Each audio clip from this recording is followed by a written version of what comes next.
सच्चिदानंद भगवान की, वृंदावन बिहारी लाल की, रामचंद्र भगवान की, श्री परशुराम भगवान की, श्री दशावतार भगवान की, श्री सद्गुरुदेव भगवान की, सत्य सनातन वैदिक धर्म की जय।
सकल गुण निधानं वानराणामधीशं रघुपति प्रिय भक्तं वातजातं नमामि। नीलाम्बुजश्यामलकोमलाङ्गं सीता समारोपितवामपाकं पाणौ महासायकचारुचापं नमामि रामं रघुवंशनाथं नमामि रामं रघुवंशनाथम्।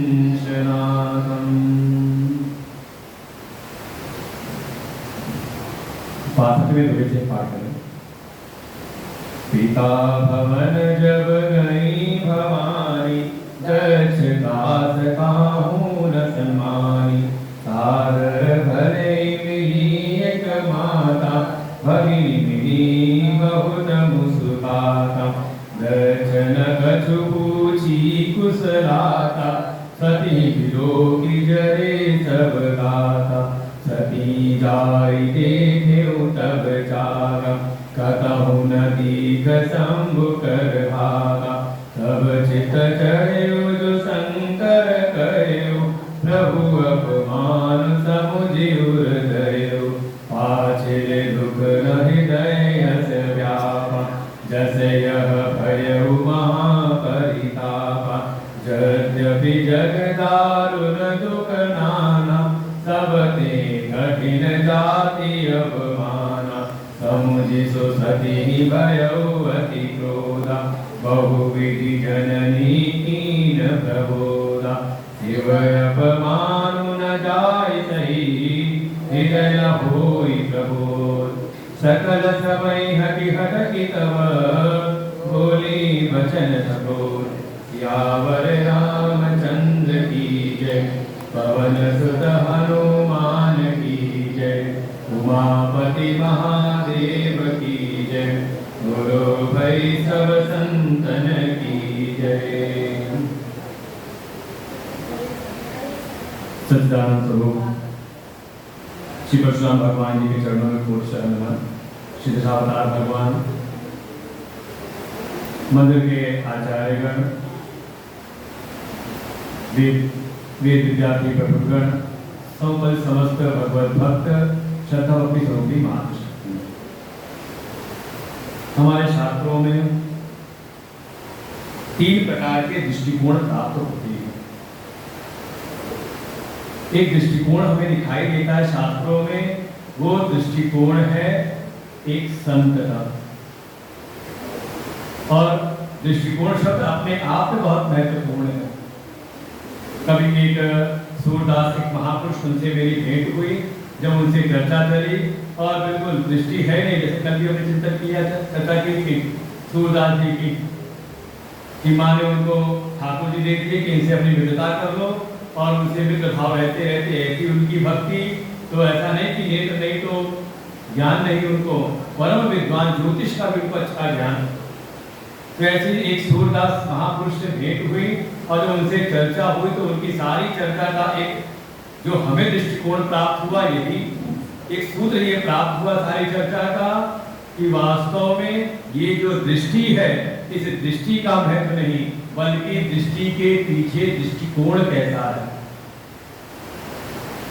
इस जगत को आप किस दृष्टि से देखते हैं? इसी जगत में हम संसारी भी रहते हैं, इसी जगत में संत भी रह रहे हैं, इसी जगत में कोई साधक है, कोई भक्त भी है, और इसी जगत में कोई गुरु भी है। और ज्यादातर हम अपनी सामान्य दृष्टि से जब इस जगत को देखते हैं तो जगत में भ्रमित होते हैं। अब देखो, घटना एक ही है, भगवान श्री राम वनवास की ओर जा रहे हैं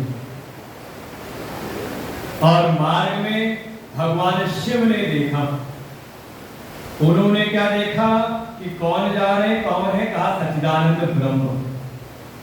लेकिन वही सती जी जो है तो उनको कौन दिखाई दिया? कहा एक राजा के पुत्र, एक राजकुमार दिखाई दी। अंतर की भाई दृष्टि दोनों के पास में, दोनों ने अपने नेत्रों से देखा, लेकिन एक केवल सीमित रह गए रूप तक। सती जी ने केवल रूप देखा, लेकिन भगवान शिव का जो दृष्टि है वो तत्वमयी दृष्टिकोण से जब देखते तो उनको वही सच्चिदानंद दिखाई देती है। और शास्त्र और जो सत्संग है, जो संत वाणी है, वास्तव में हमारे बाहरी परिवेश को ज्यादा परिवर्तित करने की भावना नहीं रखते। जो संत हैं, जो सद्गुरु हैं, उनकी तो केवल एक भावना रहती है कि जो शरणागत शिष्य है, जो श्रोता है, उनकी दृष्टि के पीछे का जो दृष्टिकोण है वो दृष्टिकोण बदल जाए। हमारी रामायण, हमारी गीता केवल हमारे दृष्टिकोण को परिवर्तित करने में योगदान देती है। इसी सारे जगत को जब कोई संत देखते हैं तो वो भगवानमयी दृष्टि से देखते हैं, तत्वमयी दृष्टि से देखते हैं, इसलिए उनको कहीं भी कोई कमी दिखाई नहीं देती।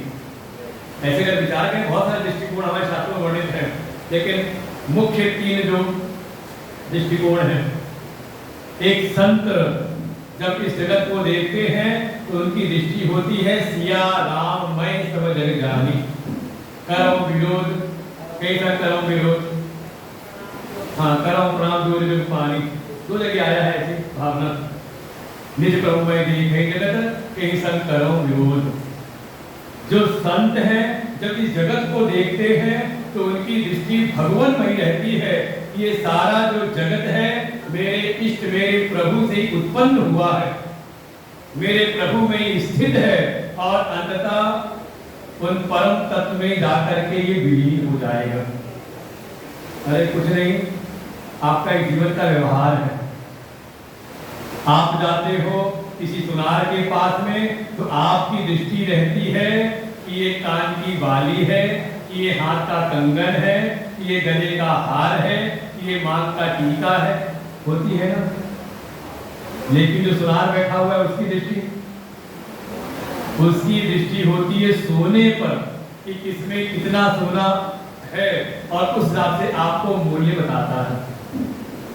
ये तो कई बार भ्रमित हो जाते हैं। वे पंडित जी के पास में कुछ भगवान के बहुत सारे विग्रह पूजा पाठ में मिले थे, कभी घर में कुछ अभाव सा हुआ, पंडिताई ने कुछ कहा तो जाकर कुछ ले आओ, कुछ खाने को नहीं घर में, तो उन्होंने उठाया, कोई देखा तो बहुत सारे गणेश जी के विग्रह रखे थे चांदी के, सोचा एक जाकर के सुनार को दे आता हूँ, कुछ दाम मिल जाएगा।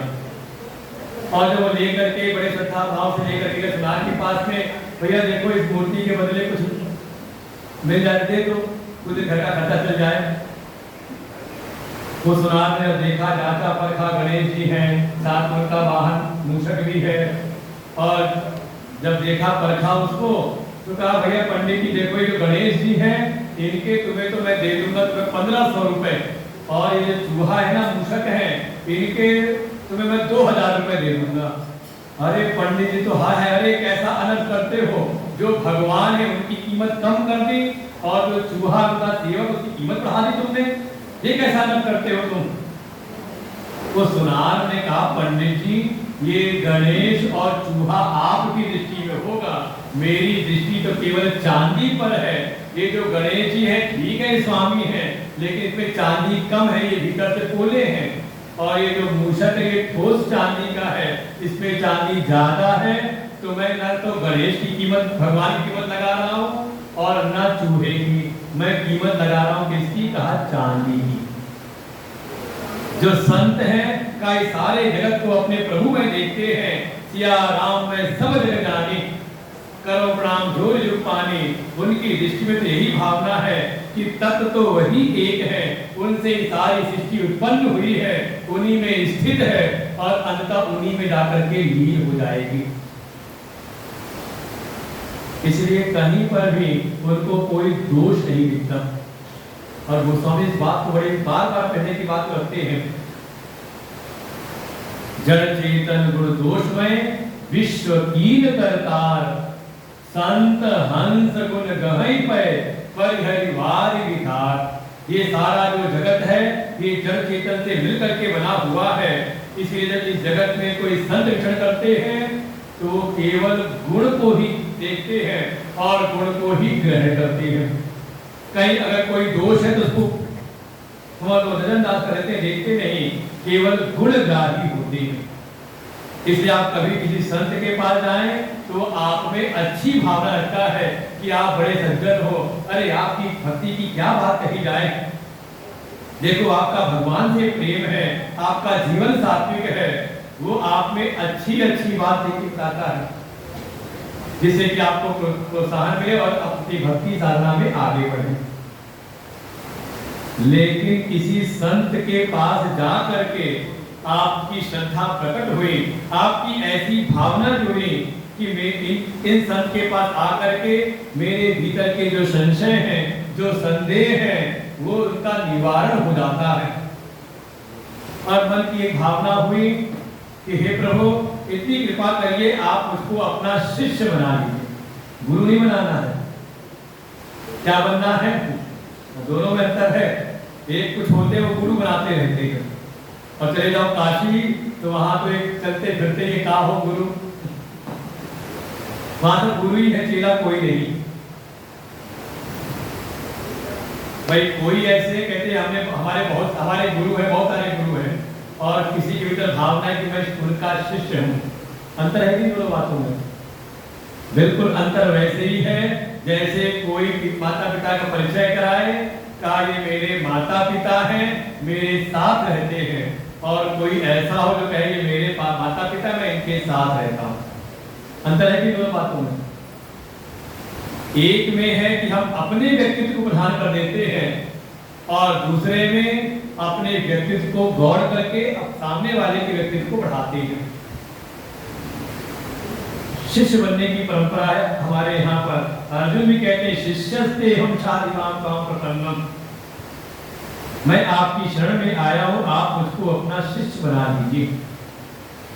प्रणिपात होकर के, और जैसे ही आपने अपनी श्रद्धा व्यक्त की और उनसे निवेदन किया, और उन्होंने जो सामने जो संत हैं उन्होंने आपको अपने शिष्य रूप में स्वीकार कर लिया, तो अब वो कौन हो गए? का हो गए वो गुरु। जो अभी संत की दृष्टि में थे, जैसे ही वो आए आपकी श्रद्धा भावना को देख करके वो आ गए गुरु की दृष्टि में, गुरु की दृष्टिकोण पर आ गए। अब उनसे अपेक्षा मत करना कि आप जाओगे तो गुरु जी आपकी प्रशंसा ही करेंगे। जो हो सकता है किसी को लग सकता है कि पहले तो हम आते थे, यही गुरुजी पहले हमारी बड़ी प्रशंसा करते थे, और अब हम जब भी जाते हैं तो जब देखो टोका टाकी, जब देखो कोई ना कहीं हमें चोट करते रहते हैं, और वो भी अकेले में करें तो कोई बात नहीं, पूरा समाज बैठा रहता है, उन्हीं के भी डांट लगाते रहते हैं। ये गुरुजी लगता है ठीक नहीं है, इनका मन बदल गया है। वास्तव में ये अधिकार आपने दिया है। जब कोई शिष्य भाव से किसी संत के पास जाता है और वो गुरु उसकी श्रद्धा भावना को देख के उसको एक बार स्वीकार कर ले, तो अब वो संत की स्थिति पर नहीं, अब वो आ जाते हैं गुरु के स्तर पर। और गुरु का दृष्टिकोण शरणागत शिष्य के प्रति वैसा नहीं रहता जैसा पहले था। अब वो केवल उसके गुण नहीं देखते, बल्कि अब जो वास्तव में जो सच्चे गुरु हैं, और गोस्वामी इस बात को भी कह देते हैं, सचिव वैद गुरु तीजो प्रिय भूले भयास, राज धर्म तन तीन होई वेरी नाश। तीन ही नाश जाता है अगर ये तीन अगर किसी आस में या किसी भय से व्यवहार करें। कौन? आपका सलाहकार हो, मंत्री हो, सचिव हो, आपका सलाहकार अगर आपसे भय रखता हो या आपसे कोई आस रखता हो, तो हो सकता है आपको गलत सलाह देगा, दे सकता है गलत सलाह, जिससे कि उसकी आस बनी रहे या उसको उसका भय निवृत्त रहे। या फिर आप चले जाओ किसी वैद्य के पास, वैद्य अगर ऐसा ही हो तो भय और आस में लगा रहे, तो वो भी आपके शरीर को, सचिव सलाहकार है तो आपके राज को, आपके शासन को बर्बाद कर सकता है। वैद्य है तो समझ लें आपके जीवन, आपके तन को खराब कर सकता है। और कोई अगर ऐसे गुरु आपको मिल गए जो आपसे भय खाते हो या आपसे कोई आस रखते हो, भय कहीं भाई होता कहीं ये चीला छोड़ ना दे हमको, या फिर कोई आस इसको हम खुश रखेंगे, प्रसन्न रखेंगे तो बढ़िया चढ़ावेगा। ऐसे अगर कोई भय और आस से कोई गुरु है तो वास्तव में वो अपने गुरु का जो कर्तव्य है उसका निर्वहन नहीं कर सकते। वास्तव में जो सदगुरु की स्थिति में आ जाते हैं उनका जो दृष्टिकोण रहता है अपने शिष्य के प्रति। श्री राम जय जय राम। तुलसीदानंद भगवान की। जिस क्षण वही संत आगे गुरु की स्थिति में उनका शरणागत शिष्य के प्रति अपना दृष्टिकोण परिवर्तित हो जाता है। अब वो जो गुरु हैं अब वो शिष्य की प्रशंसा नहीं करते, उसके गुणों को नहीं देखते, बल्कि उनकी दृष्टि सदैव अपने शरणागत शिष्य के दोषों पर रहती है। जैसे कोई एक पत्थर किसी मूर्तिकार को मिल गया, वो मूर्तिकार उस पत्थर को देख करके उसमें अपने मन की कल्पना कर लेता है कि इसमें ये विग्रह निकल करके आएगा, इससे हमारे भगवान कृष्ण की मूर्ति बन जाएगी, इससे राम की भी मूर्ति बन सकती है। और वो कल्पना करके उस मूर्ति को प्रकट करने के लिए उसमें जो भी अनवांछित तत्व हैं उनको हथौड़ी और छेनी की चोट कर करके क्या करते हैं, निकालते हैं। और ये उनकी दृष्टि, उनका अपना अनुभव है कि कहाँ कितनी चोट करनी है। और मान लो वो पत्थर जो है वो चोट सहन न कर पाए और टूट गया, उसमें दरार आ गई, टूट जाए तो का अब वो मंदिर में लगने वाला विग्रह नहीं, बल्कि अब हो सकता है वो फर्श में बनने वाला कोई पत्थर बन जाए, जिसमें सारे जगत के लोग आकर के जिसके चरण स्पर्श कर सकते थे, जिसका सम्मान कर सकते थे, अब वही सबके चरणों के नीचे बिछाया जाता है। यही दृष्टि है गुरु की भी। जब कोई शरणागत शिष्य है वो तो कल्पना कर लेते कि ये तो साक्षात ब्रह्म है, साक्षात परमात्मा का ही स्वरूप है, ईश्वर का ही अंश है, लेकिन इसमें कुछ माया का भी अंश लिपटा हुआ है। और वो अपनी डांट फटकार से, अपने अनुशासन से धीरे धीरे उसके भीतर जो भी दोष हैं, जो भी विकार हैं, काम क्रोध लोभ मोह मद मात्सर्य और सबका मूल अहंकार अभिमान, वो अपनी छेनी की चोट, और देखिए हर जगह अभिमान पे चोट होती, वो जान जाते हैं। लेकिन मैंने निवेदन किया था ये अभिमान ऐसा है कि ये अभिमान बढ़ जाए तो वो ज्ञान हो जाए, अपने भीतर किसी प्रकार का कोई ज्ञान या कोई विशिष्टता प्राप्त हो जाए, कोई श्रेष्ठ पद मिल जाए तो ये मान मत बढ़ जाता है। ज्ञान का, अपनी उपलब्धियों का मान तो हो जाता है, लेकिन भीतर मान हुआ है, अभिमान बढ़ा हुआ है का इसका किसी को ज्ञान नहीं होता।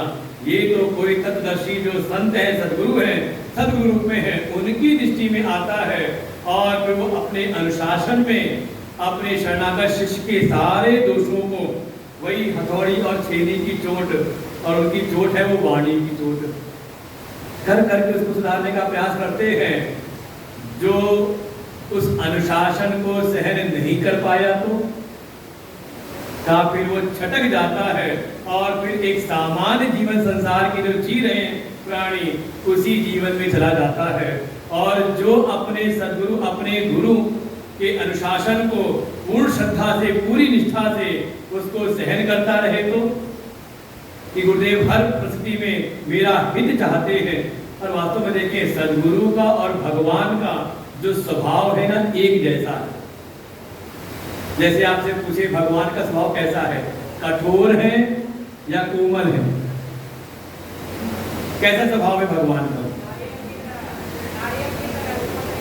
बैठी नहीं, कठोर है या कोमल है? कोमल है।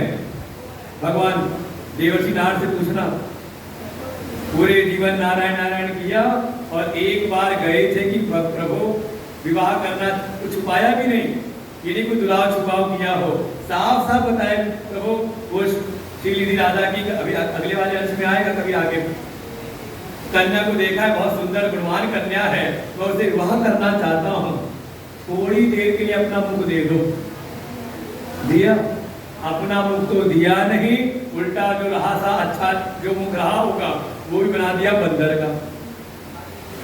तो कोमल है, आपको कठोर। फिर आप चले जाना, फिर जब भगवान गए थे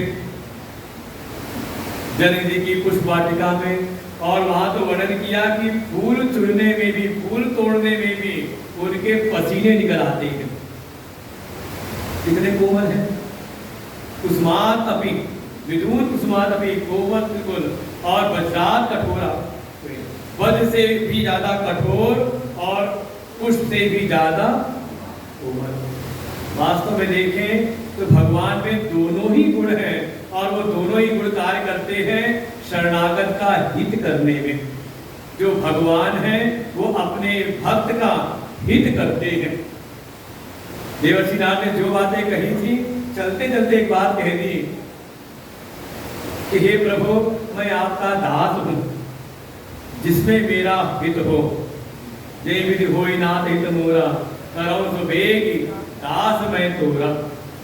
मैं आपका दास हूं, जिसमें मेरा हित हो, आप शीघ्र अतिशीघ्र वही कर दीजिएगा। भगवान ने बस सारी बातें पीछे की भूल गए और आखिरी की यही बात पकड़ ली, देवर्षि न चिंता ना करो, तुमने कहा हित, जय विधि होई परम हित, नारद सुनो तुम्हार। कहते हे नारद, तुम चिंता ना करो, तुम्हारा हित नहीं, जिसमें तुम्हारा परम हित होगा वही मैं करूंगा। और यही दृष्टिकोण होता है सद्गुरु का भी, जिसमें शरणागत शिष्य साधक का परम कल्याण हो, वो वैसा अनुशासन लागू करते हैं।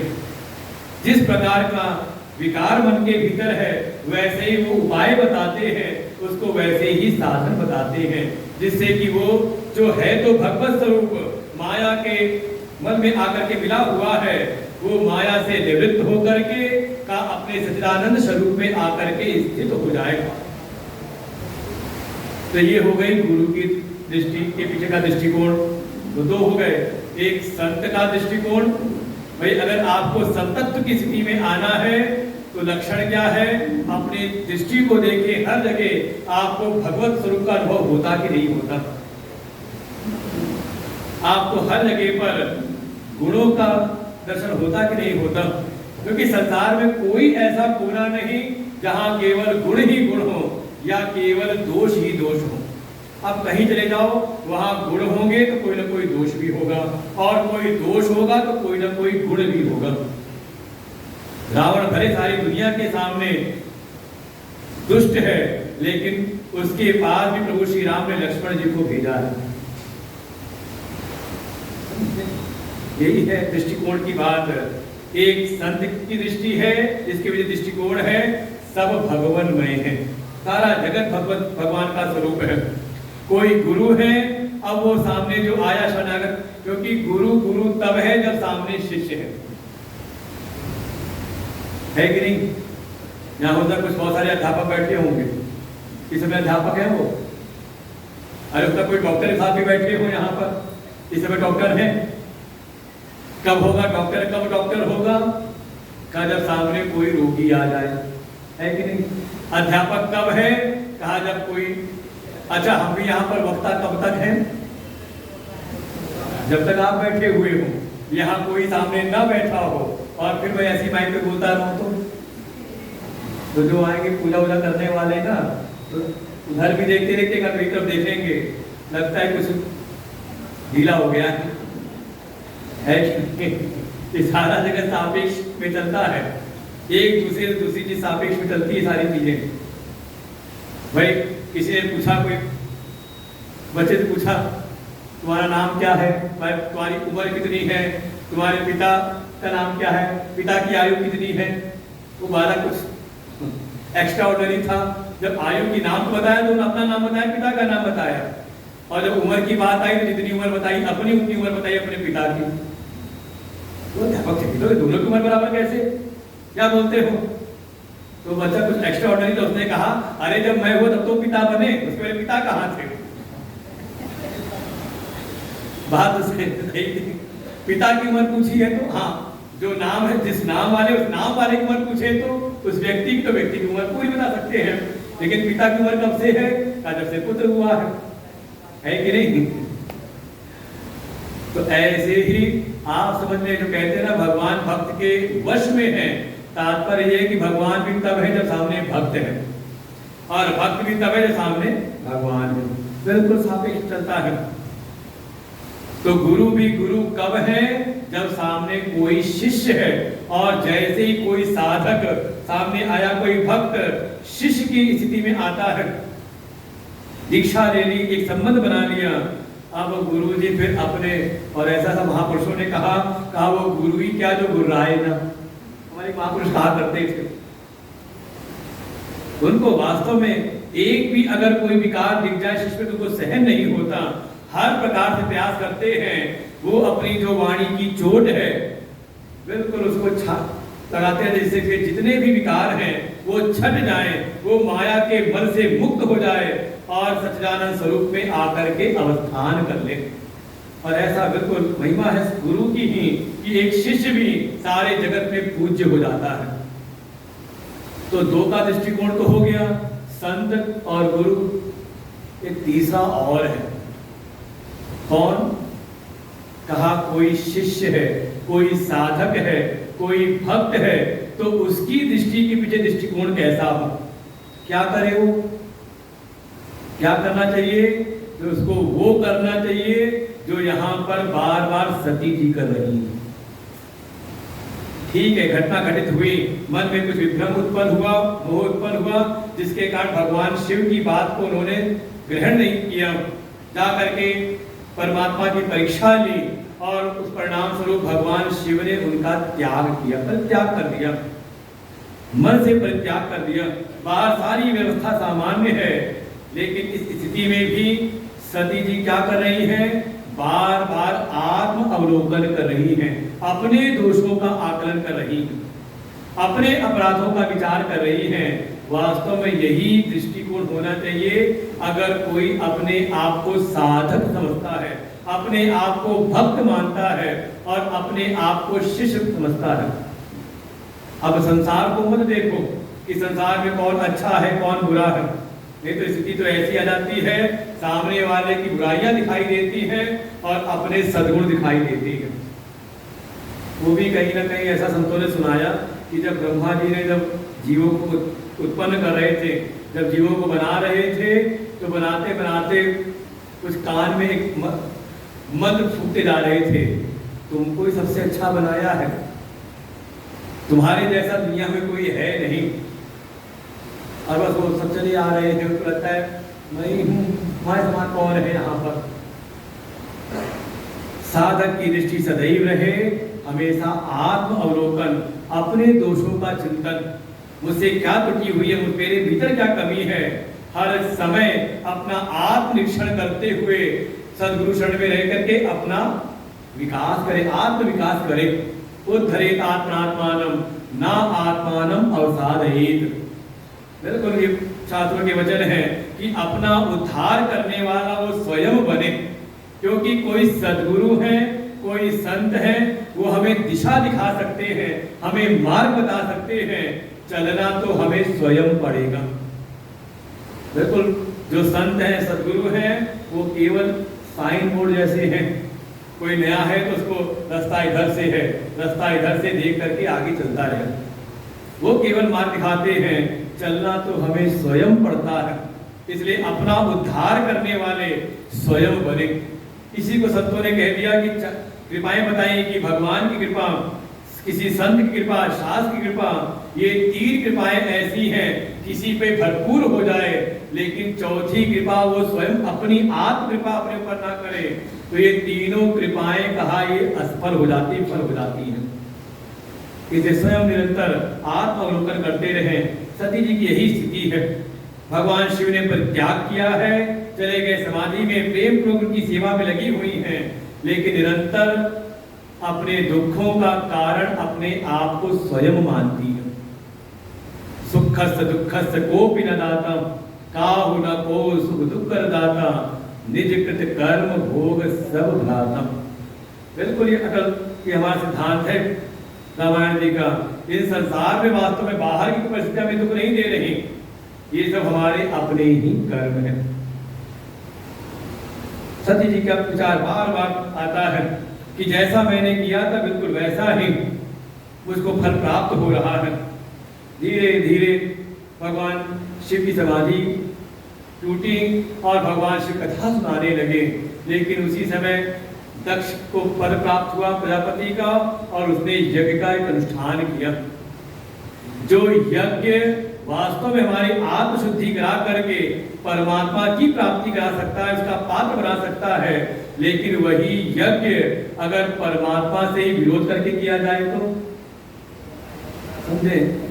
दक्ष ने यज्ञ किया, यज्ञ धर्म का स्वरूप है, लेकिन धर्म का लक्ष्य होना चाहिए परमात्मा की प्राप्ति, अंतःकरण की शुद्धि द्वारा परमात्मा तत्व की प्राप्ति।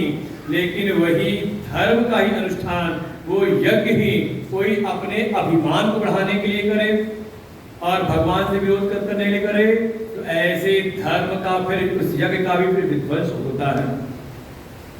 कैसे तो सारी कथा संक्षेप में सुनाई है। दक्ष प्रजापति ने यज्ञ का अनुष्ठान किया और उस यज्ञ का प्रयोजन भगवान शिव की अवमानना, भगवान शिव से विरोध है, उनका अपमान करने की भावना से वो यज्ञ किया। और सती जी का भी मन वैसे ही है, कथा में उतनी रुचि है नहीं, मन में कुछ दुख भी है, तो कथा में ध्यान कम, वो विमान जा रहे तो ध्यान उस पर चला गया। भगवान शिव को रोक करके पूछा कि स्वामी ये कहाँ जा रहे हैं सब लोग। भगवान शिव ने सारी बात बताई कि आपके पिता यज्ञ कर रहे हैं, वही सबके सब जा रहे हैं सच करके। सती जी ने पूछा होगा कि आप क्यों नहीं चल रहे। भगवान शिव ने सारी कथा संक्षेप में सुना दी कि एक समय ब्रह्मा जी की सभा थी, वहां सभी आए थे, मैं भी गया था। वहीं पर प्रजापति दक्ष ने मुझसे अपना वैर मान लिया, विरोध मान लिया, और तभी से मेरा अपमान करने के लिए सारे प्रयास करता रहता है, इसलिए मैं जा नहीं रहा। सती जी का मन हुआ कि अगर आपकी आज्ञा में तो मैं हो आती हूँ। भगवान शिव ने समझाया कि नहीं, वहां जाना ठीक नहीं, क्योंकि ठीक है कुछ स्थान कल गिनाए थे, यद्यपि मित्र प्रभु पितु गुरु गेह, मित्र प्रभु पिता गुरु, इनके यहाँ पर जाने में कभी संकोच नहीं करना चाहिए। लेकिन वहां भी नीति के अनुसार अगर वहां भी कोई विरोध मानता हो तो जाना फिर ठीक नहीं, वहां जाने से फिर सम्मान नहीं रहता। लेकिन सती जी ने अनेकों प्रकार समझाया भगवान शिव ने, लेकिन सती जी ने नहीं माना और चल पड़ती हैं। तब भगवान शिव ने अपने कुछ मुख्य गणों को साथ लगा दिया और सती जी चल के जैसी पहुंची अपने पिता के यहाँ पर, कभी चिंतन किया था हमने, किसी को यहाँ दुख मिले तो सोचता कहीं और चले जाए तो शायद वहाँ कुछ माहौल बदल जाए। यही कुछ भावना रही हो सती जी के भीतर भी कि यहाँ कैलाश पर तो ठीक है नहीं, चलती हूँ पिता के यहाँ, तो वहाँ कुछ उत्सव हो रहा है, उत्सव के माहौल में जाकर के मन मेरा ठीक हो जाएगा। लेकिन जब वहाँ गई, पिता के यहाँ जब जैसी पहुंची, वहां किसी ने उनका कोई सम्मान नहीं किया। कुछ तो दक्ष के भय से दक्ष त्रास काहू न, किसी ने भी सती जी का स्वागत नहीं किया। बस अब माँ है तो माँ का हृदय तो माँ ही जानती है, चाहे पुत्र सेवा करे, मान सम्मान करे ना करे, लेकिन फिर भी माँ का हृदय सदैव आशीर्वाद की भावना में ही रहता है। सादर भरे मिली एक माता, केवल जो माँ है वो बड़े आदर पूर्वक मिली, उनसे बड़े प्रेम के साथ में। भगिनी मिली बहुत मुस्कुराता, अभी तो समझना आपके लिए आसान है, जो बहनें मिली कुछ मुस्कुराते हुए मिली। ये अपने बीच में चलता है, तुम कहीं ना कहीं होता है कटाक्ष किया हो कि अकेले ही आई हो, जीजा जी नहीं आए, तो कहीं ना कहीं मुस्कुराते हुए सबकी सब मिली। लेकिन वहां किसी प्रकार कोई बहुत अच्छा सम्मान हुआ नहीं। दक्ष न कछु पूछी कुशलाता, सती ही बिलो की जरे सब गाता। दक्ष ने बिल्कुल भी कोई कुशल क्षेम नहीं पूछा। और देखे जो ज्ञान में आगे ना बढ़े, भक्ति में आगे ना बढ़े, उसके लिए बहुत बड़ी एक समस्या है। हमें लगता है सुभाष देवता का प्रसंग पढ़ लिया था क्या? आज उन्होंने प्रसंग शुरू किया पूछ वाला, हमें तुरंत ध्यान आया पूछ की तो बड़ी महिमा है हमारे रामचरित मानस में। और बिल्कुल अगर हनुमान जी बुला रहे हैं तो देखिए भगवान का अगर आपको प्रिय बनना है, रघुपति प्रिय भक्तम बात जातम नमामि, अगर प्रभु का प्रिय भक्त बनना है तो हमने कई बार निवेदन की बात को किया है कि दो प्रकार के भक्त हैं, एक भक्त वो जिनको भगवान प्रिय है और एक भक्त वो है जो भगवान के प्रिय है। तो जिनको भगवान प्रिय है उनकी तो संख्या बहुत है, सारे तीर्थों में भीड़ लगी हुई है, लेकिन भगवान के जो प्रिय है उनके लिए कहा उनकी संख्या बिल्कुल बहुत नगण्य, बहुत कम है। कौन है? जैसे हनुमान जी। कौन हो सकता है भगवान का प्रिय? कहा जिसमें सामर्थ्य हो अपनी पूंछ में आग लगाने की। कितनी बड़ी पूंछ है? बाड़ी पूंछ कीन कपि खेला, रहा न नगर बसल कृत तेला। कितनी पूंछ है हनुमान जी की? अरे जितनी राम जी की पूंछ नहीं उससे ज्यादा हनुमान जी की पूंछ है कि नहीं? जहां राम जी हैं वहां तो हनुमान जी है ही है, और जहां राम जी नहीं वहां भी हनुमान जी। हम आपके मंदिर में बता रहे देख रहे थे कि यहाँ पे भी हनुमान जी हैं, वहां भी हनुमान जी हैं। हम भी गए थे अपने मंदिर के लिए, लखनऊ में मंदिर का विस्तार हुआ तो वहाँ एक था कि माँ भगवती को लाना है, दुर्गा जी को लाना है, हनुमान जी को लाना है। और जब वहाँ गए तो समय था, चल रहा था राम युग वाला, राम जी की स्थापना हो रही है। किसी भगत ने फोन किया कि सब महाराज जी आप गए हो तो देखना राम दरबार मिल जाए तो हमारी तरफ से राम दरबार भी ले आना। किसी ने भगवान राधा कृष्ण के भी कहा, तो जब लेकर के आए तो गए थे एक हनुमान लाने के लिए, और जब राम जी को मिलाए तो एक तो वीर बजरंगी आए तो हम लेने गए थे, लेकिन साथ में राम जी आए तो साथ में दास हनुमान भी साथ में आ गए। तो कितनी पूंछ है? पूंछ मतलब वो सुभाष ने समझाया था कि सबकी जैसे पशुओं की पूंछ होती है तो ऐसे मनुष्यों की भी पूंछ कहते टेल बोर्ड है, बिल्कुल टेल एंड है, बिल्कुल नीचे निकली रहती है उसमें। वास्तव में पूंछ मतलब एक होती कि हमारी पूंछ कितनी है, कौन हमें पूछता है? वार्ताम को भी न पृच्छति गेहे। अब तो स्थिति एक समय तो ऐसा आ जाता कोई पूछता ही नहीं है। कब तक पूछ थी? कहा जब तक हम घर परिवार समाज के लिए उपयोगी थे। यावत वित्तोपार्जन सकता तावत निज परिवारो रखता। गतिवति वायो, जहां तक कहते सामर्थ कम हुई तो को पृच्छति कुशलम गेहे, फिर घर में कोई नहीं पूछता कैसे हो, चाय वाय चाहिए, चाय वाय पियोगे। कब तक थे? और ये अनुभव कहीं ना कहीं जो अधिकारी रिटायर हो जाते उनको हो जाता है। बड़े बड़े अधिकारी जहां अपने दफ्तर में अपनी तूती बोलती थी, सब जगह अपनी पूछती, और रिटायर होकर जब गए होंगे तो कैसी थी होती है? अरे फिर कहता वहां लेके जाओ अपनी फाइल, उसके पास लेकर के जाओ अपनी फाइल। अनुभव हुआ होगा तो कुछ लोगों को तो रहा होगा। बिल्कुल अल्लाह ताला की सब हमारी बड़ी पूछ है, और अब कोई हमारा हाल चाल भी नहीं पूछता। ये सबसे बड़ा दुख है जीवन का। आज के समय जितने भी सीनियर सिटीजन हैं सबको समस्या यही है। जिनको पाला पोसा सब गए, अपना अपना घरौंदा बता लिया, अब बुढ़े बुढ़िया ही पड़े हुए हैं। कल की चर्चा यही चल रही थी, हम भोजन परीक्षा पर गए, वहां चर्चा का विषय यही था। अब बुढ़े कह रहे कि कुछ मोहल्ले में रौनक नहीं, रौनक कैसे रहे? जब बच्चे रहे तो रौनक होगी ना। अब बुढ़े बुढ़िया पड़े हुए हैं अकेले, कोई सड़क पर दिखता नहीं, कोई बाहर दिखता नहीं। वो तो पता नहीं, कई कई दिन तो कई होता है कि देहांत तो हो गया, कई कई दिन बाद पड़ोसियों को चला कि अब ये शरीर का शांत हो गया है। ये बहुत बड़ा दुख है। डिप्रेशन का कारण यही है कि हमारी पूंछ नहीं, और जिसके भीतर ऐसी भावना हो कि संसार में हमारी पूंछ नहीं, समझ लो वो भगवान की भक्ति का फिर वो अनुयायी नहीं है। भक्त वो है जो हर क्षण भगवान के कार्य के लिए अपनी पूंछ जलाने को तैयार रहे। अब हनुमान जी इतने प्रिय हैं, और कितनी बड़ी पूंछ है, हमने बार बार समझा दिया। लंका में भी इतनी बड़ी पूंछ बढ़ी कि लंका में कहीं पर वो पूंछ में कपड़ा लपेट रहे थे, आग लगाने के तेल लगा रहे थे, पूरे नगर में ना कपड़ा रहा, ना तेल रहा, ना घी रहा। कितनी लंबी उनकी पूंछ रही होगी हनुमान जी की। और कभी हनुमान जी कथा सुनोगे तो उनकी पूंछ की करतूत बताएंगे। कितना भय था लंका में हनुमान जी की पूंछ का, कि जो साधारण सैनिक थे उनको तो यही मार दिया, तब रावण ने भेजा अपनी एक अमर सेना थी उनकी, ये जो कभी मरे ना। अब तो इधर पक्ष जो था राम जी के पक्ष वालों में बड़ी चिंता हुई, कोई मान लो मरने वाला है उसको तो मार दे सकते हैं हम, लेकिन जो अमर होगा उसको क्या करेंगे।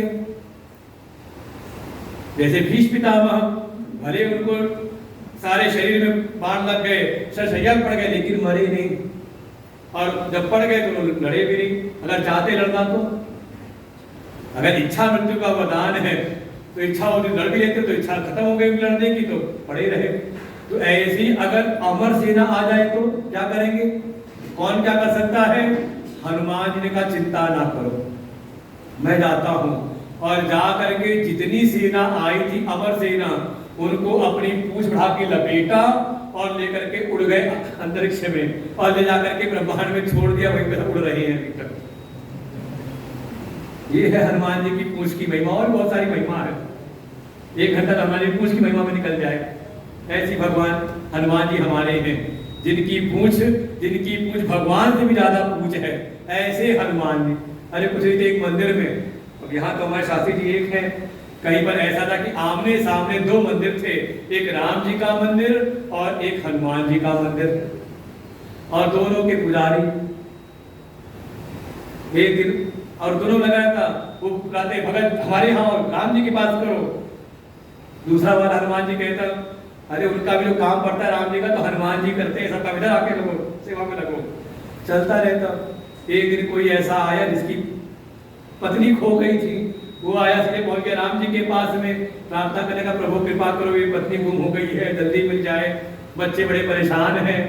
वो कान में सुनाई दिया उस हनुमान जी के पुजारी को, कह रहा कहाँ गए हो तुम उसके उनके पास में, उनकी भी गुम हुई थी तो इन्होंने ढूंढ के बताई थी, यहाँ करके लड़को।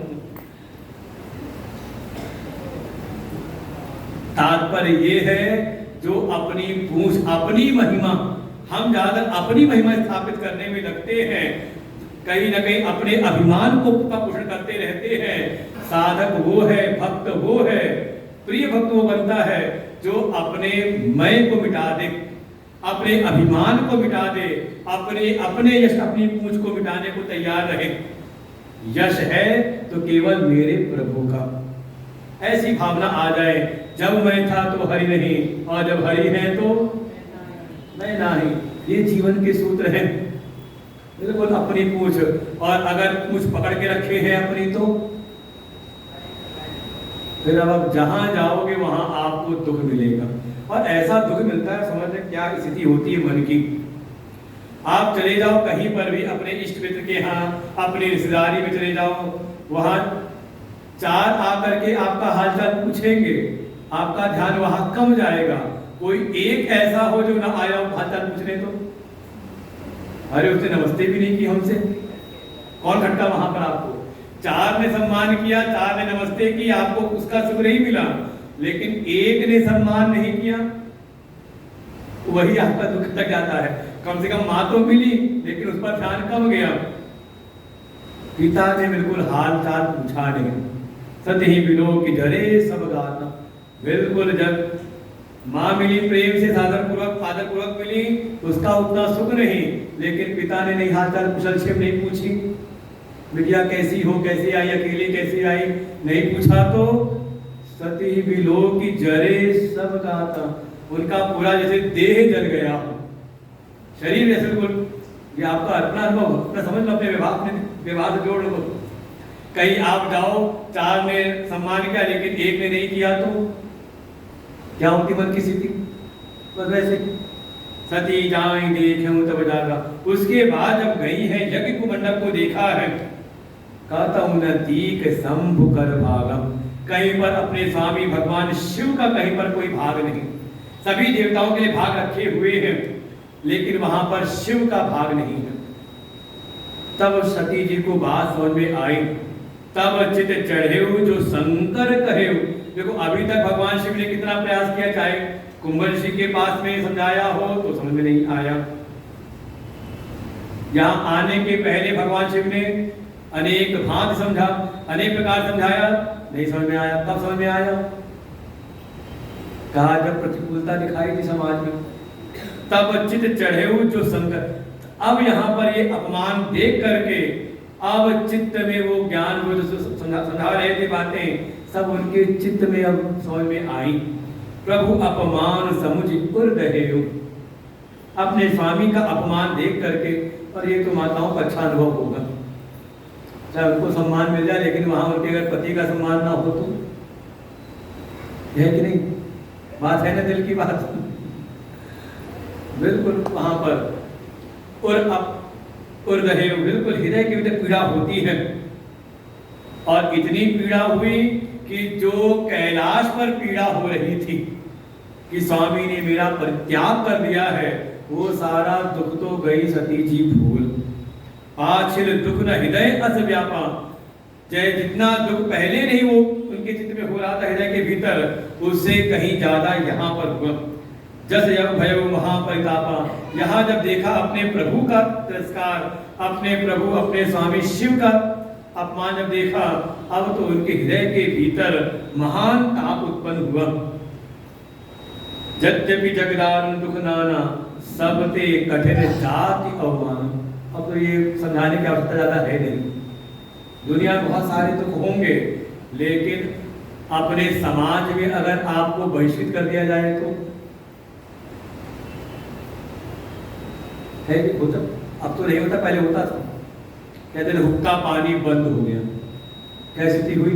जो भी आपका समाज जहां पर आपका सम्मान है और वहां आपका सम्मान बंद हो जाए तो भाई शिव को अगर भाग नहीं दिया है तो उन्हीं की शक्ति तो है ये। एक प्रकार से जैसे लगता है जात विराजे से बाहर कर दिया हो। और वैसे किया यही था दक्ष ने कि देवताओं की पात जो लगेगी उसमें भगवान शिव को भाग नहीं मिलेगा, ये बनाया था विधान दक्ष ने विरोध करते हुए। और फिर जो उनको दुख मिला, दुख के साथ में क्रोध भी उत्पन्न हुआ। जितने वहां देवता लोग बैठे थे सबको फटकार लगाई है। माता भी समझाती है लेकिन अब वो क्रोध शांत होता नहीं। शिव अपमान न जाय सही, हृदय न होई प्रबोध, सगल सबई हटक तब बोली वचन सक्रोध। और जितने देवता लोग आए थे देखा सब आप सब बैठे हो यहाँ पर जहां पर शिव का अपमान हो रहा है, आप सब वहां पर बैठे हुए अपने अपने भाग के लिए सबको फटकार लगाइए क्रोध में। सुनहु सभासद सकल मुनिंदा, कही सुनी जिन शंकर निंदा, सो फल तुरत लहब सब काम, भरी भांति पछिताव पिताम। संत शंभु श्रीपति अपवादा, सुनिय जहाँ ता हसी मर जादा। काटियता सुजीव जो बसाई, श्रवण मुदिनत चलिय पराई। जगदात्मा महेश पुरारी, जगत जनक सबके हितकारी। पिता मंदमति निंदत ते, दक्ष शुक्र संभव यह दे। तजी हम तुरत देहते हेतु, उर्धरि चंद्रमौलि वृष केतु। अस कही जोग गनि जगुतारा, भयं सकल मख हाहाकार। सती मरण सुनि शंभुगन, लगे करन मख खीस। यज्ञ विधंस विलोक भृगु, रक्षा कीन्हि मुनीश। सियावर रामचंद्र की जय, पवन सुत हनुमान की जय। उमापति महादेव की जय, बोलो भाई सब संतन की जय। भगवान शिव का अपमान, मैं बार बार अभी लगभग एक बात आ जा रही है और हमारे शास्त्रों का उद्घोष है, हमारे संतों के हृदय की बात है। यावत् जीवे त्रयो वन्द्य, वेदांतो गुरु ईश्वर। जब तक जीवन है, जब तक ये हमें मनुष्य का जीवन प्राप्त हुआ है, तब तक तीन का वंदन हम सदैव करते रहे। किसका किसका? का जो हमारे शास्त्र है, वेद आदि जो शास्त्र हैं। दूसरा का इन शास्त्रों का जो ज्ञान कराने वाले गुरु हैं। और तीसरा इन शास्त्रों के जो प्रतिपाद्य जो ईश्वर है। ठीक है, किसी कारण से कहीं पर कोई हमें शंका भी हो जाए, लेकिन उसका निवारण करें, इनके प्रति कभी भी निंदा का भाव लेकर के ना आए। ऐसी मर्यादा जीवन में स्थापित हो। और कोई हमारे सामने अगर निंदा करे और अगर आप सुन लेते हो उसको और सुन करके उससे संबंध निर्माण करते हो, तो मान लें कि फिर आप अभी भक्ति के मार्ग में आगे बढ़े नहीं, फिर आप भगवान के भक्त नहीं। ठीक है, अपनी मनोकामनाओं के कारण आप कुछ पूजा उपासना में लगे हुए हो, लेकिन आप फिर भक्त का पद प्राप्त नहीं कर सकते। हमारे सामने कोई हमारे वेद शास्त्रों की निंदा करे, अपमान करे, कोई भगवान की निंदा अपमान करे, हमारे संतों का अपमान करे, समझ ले, ठीक है, कहीं पर कोई चर्चा चल भी रही हो, देखो कहीं ना कहीं हो सकता है आपके इष्ट कोई और हो, आपका इष्ट ग्रंथ कोई और हो जिसके प्रति आपकी प्रमाण बुद्धि है। हो सकता है आप भी किसी न किसी संत की शरण में हो, लेकिन वहां पर किसी और की निंदा चल रही है, तो हमें लगता है चलो कोई बात नहीं, भैया हमारे सनातन धर्म बहुत सारा बहुत हमेशा दिखाई देता है, लगता है कि हम तो बचे हुए हैं, उनकी बात हो रही है ना तो हम सुन लेते हैं। समझ ले, कहीं ना कहीं इस बात को बिल्कुल भीतर धारण करके रखें। कहीं ना कहीं अगर आप किसी और की निंदा सुन रहे हैं, किसी और इष्ट की, किसी और संत की, किसी और ग्रंथ की, तो कभी ना कभी जो आपके भीतर जो अपने इष्ट, अपने सद्गुरु, अपने शास्त्र के प्रति जो आपकी श्रद्धा है, कभी ना कभी उस पर भी संशय आने की संभावना बन जाती है। समझे इस बात को, ये बहुत जीवन के सूक्ष्म रहस्य है। सभी का मन किसी न किसी संत के प्रति एक भावना तो होती है कि हाँ देखो हमारे पर उन संतों की कृपा है, और आपने किसी और की निंदा सुनी तो उस पर चर्चा में शामिल हुए, सहभागी बने, तो कभी ना कभी आपके भीतर जो श्रद्धा है वो भी भंग हो जाएगी।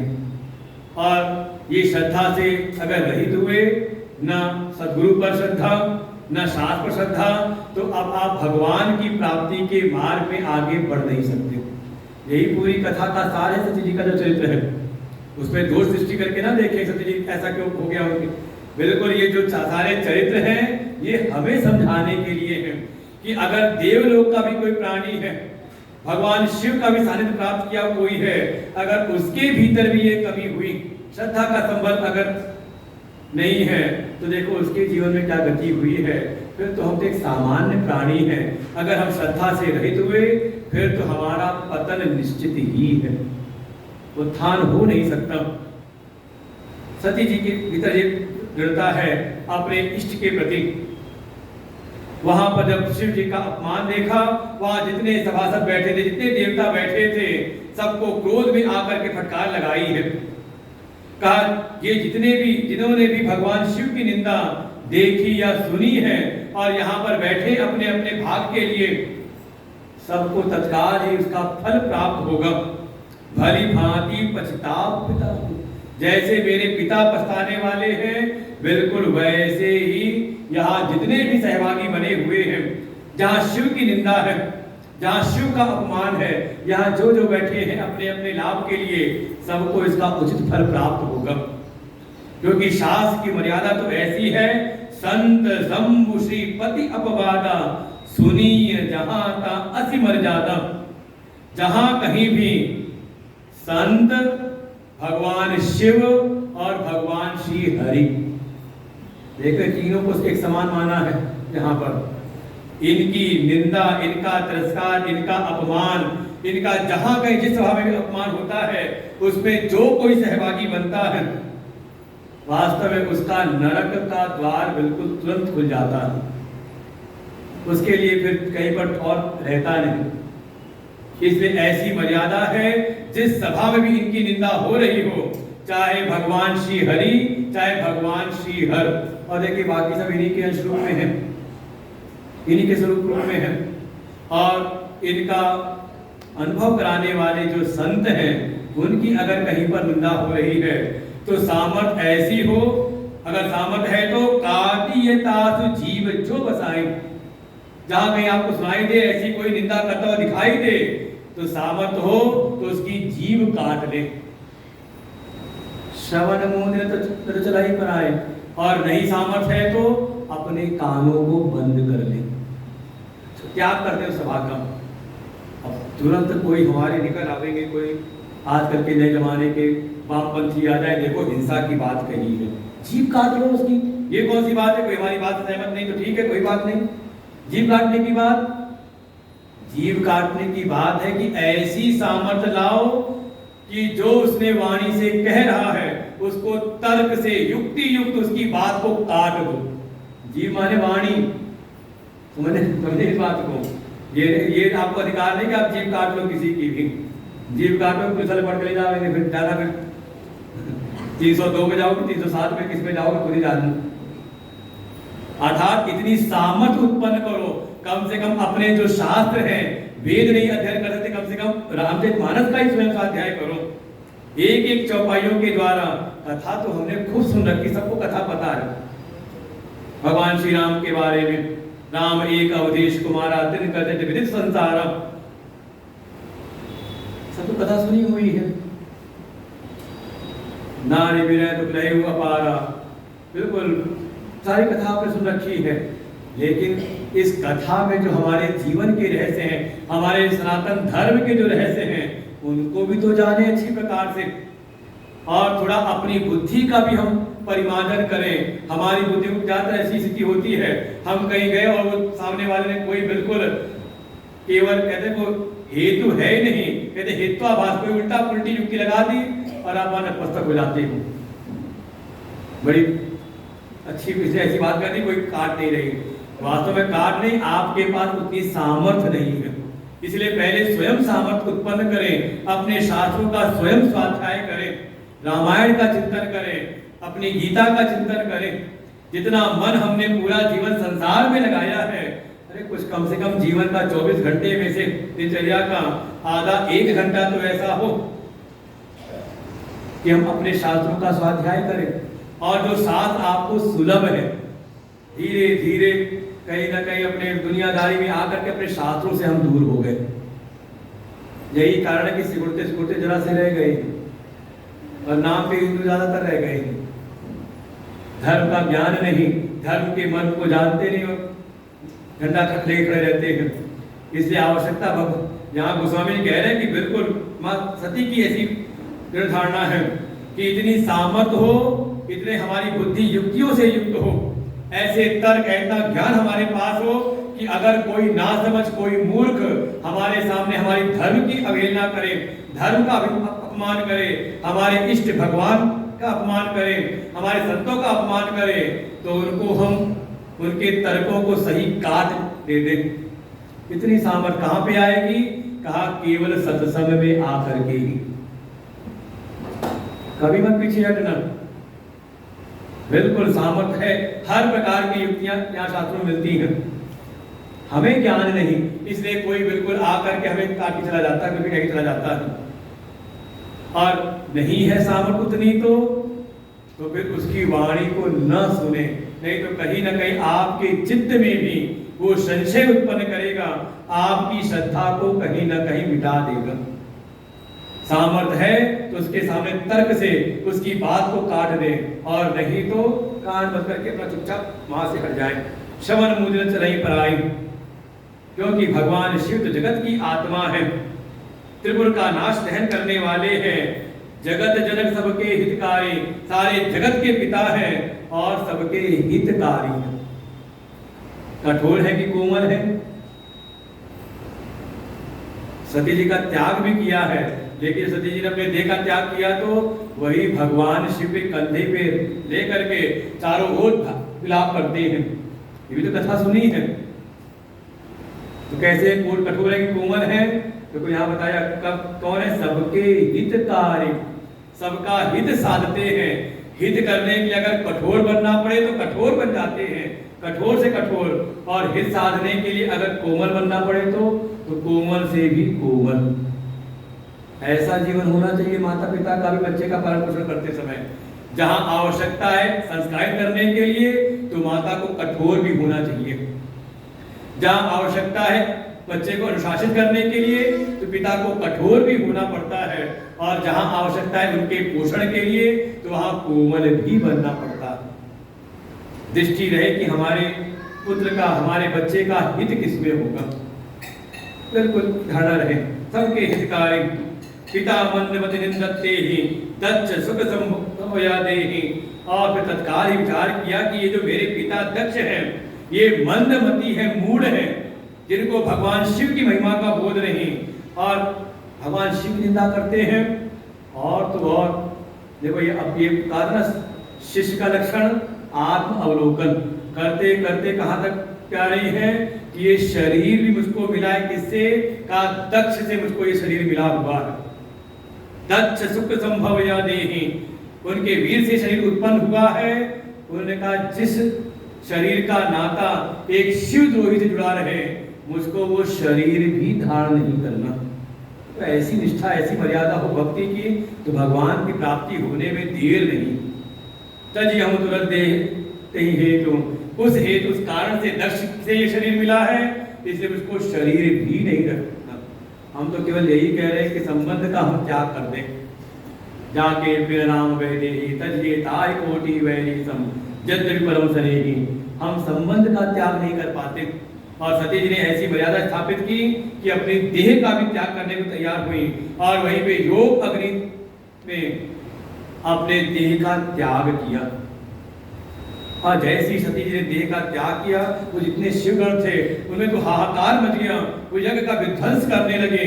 वहीं पर जो यज्ञ के आचार्य थे भृगु जी, उन्होंने यज्ञ की रक्षा के दक्षिणाग्नि में आहुति डाली, और उसे बहुत सारे ऋभु उत्पन्न हुए, और उन्होंने सारे शिवगणों को मार मार के वहां से भगाया।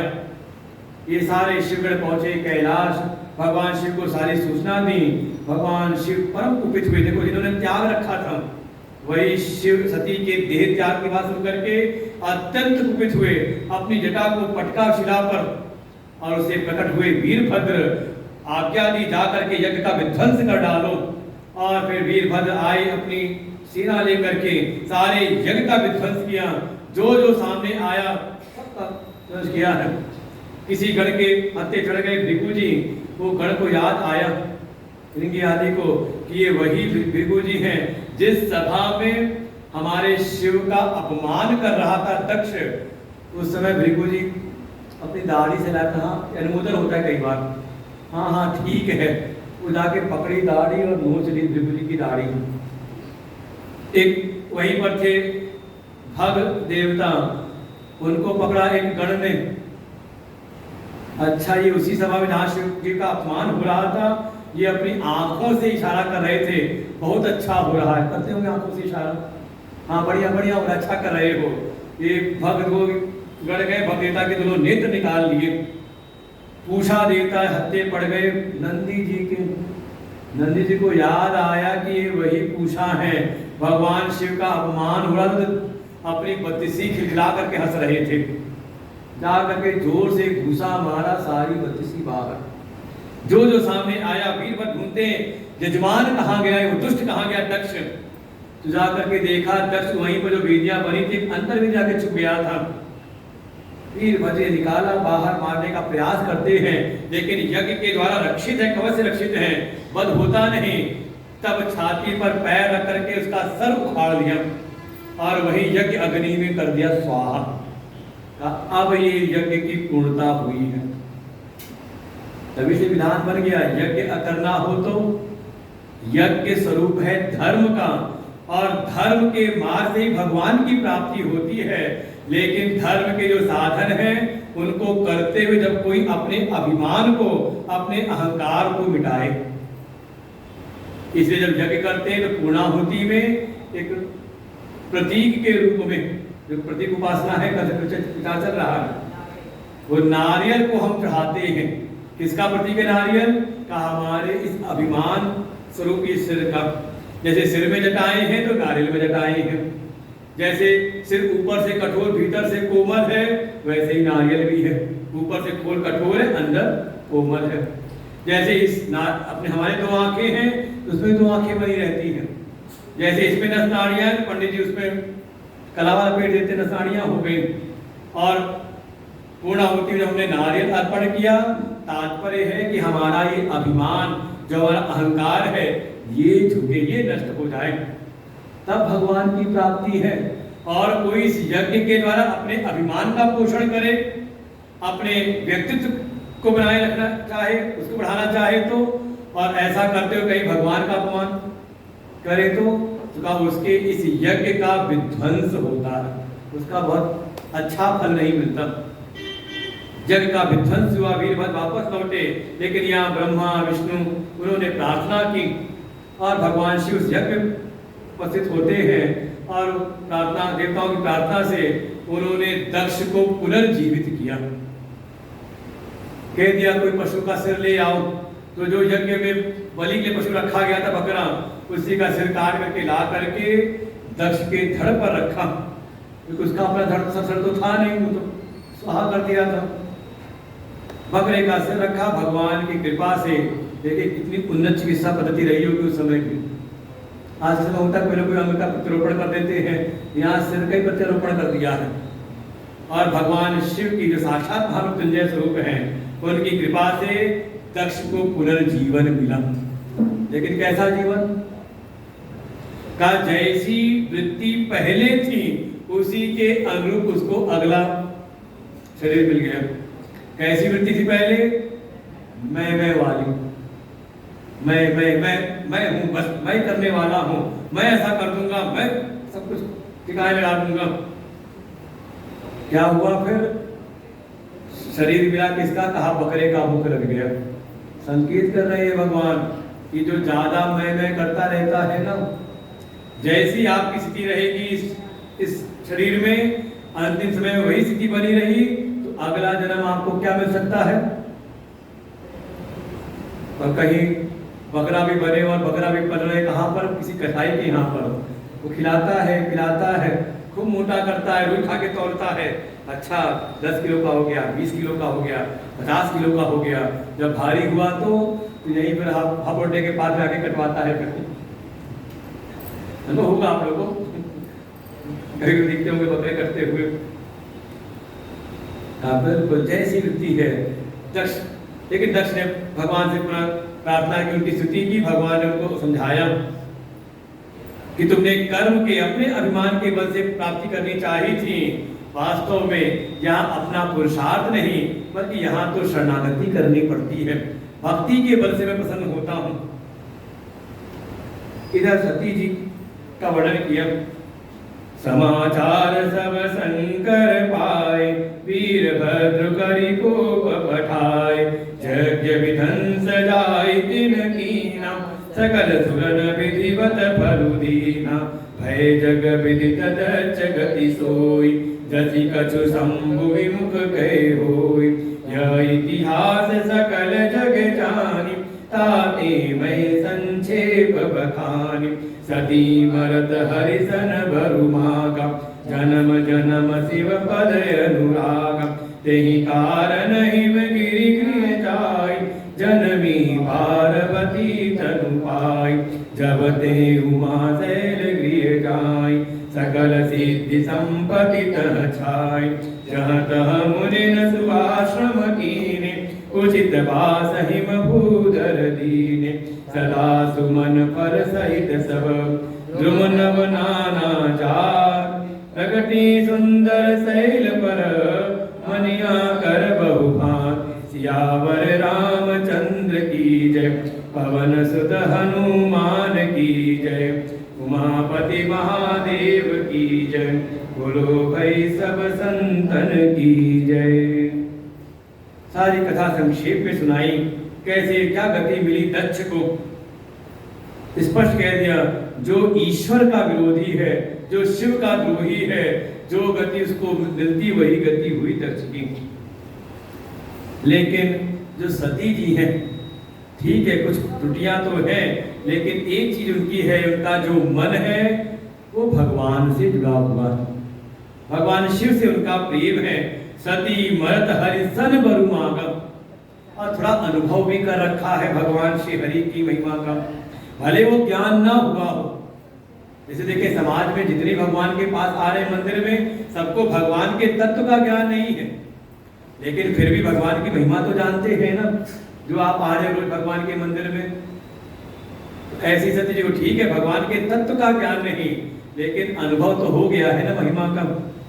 जब गई थी परीक्षा लेने तो अनुभव तो हुआ था ना, भगवान श्री हरि की महिमा को जानते हुए मरते समय शरीर का त्याग करते करते ही भगवान श्री हरि से ये वरदान चाहा है, जन्म जन्म शिव पद अनुरागा, कि मुझको जन्म जन्म में भगवान शिव के चरणों में ही अनुराग मिले, और फिर उसी परिणाम से अगला जन्म उनका होता है। देखो, अभिमान किया तो अभिमानी बने, तो मैं किया तो क्या मिला शरीर अगला का बकरे का मुख, और भगवान से प्रेम है तो भगवान की कृपा, फिर तततम बुद्धि संयोगम लभते पौर्वदेहिकम।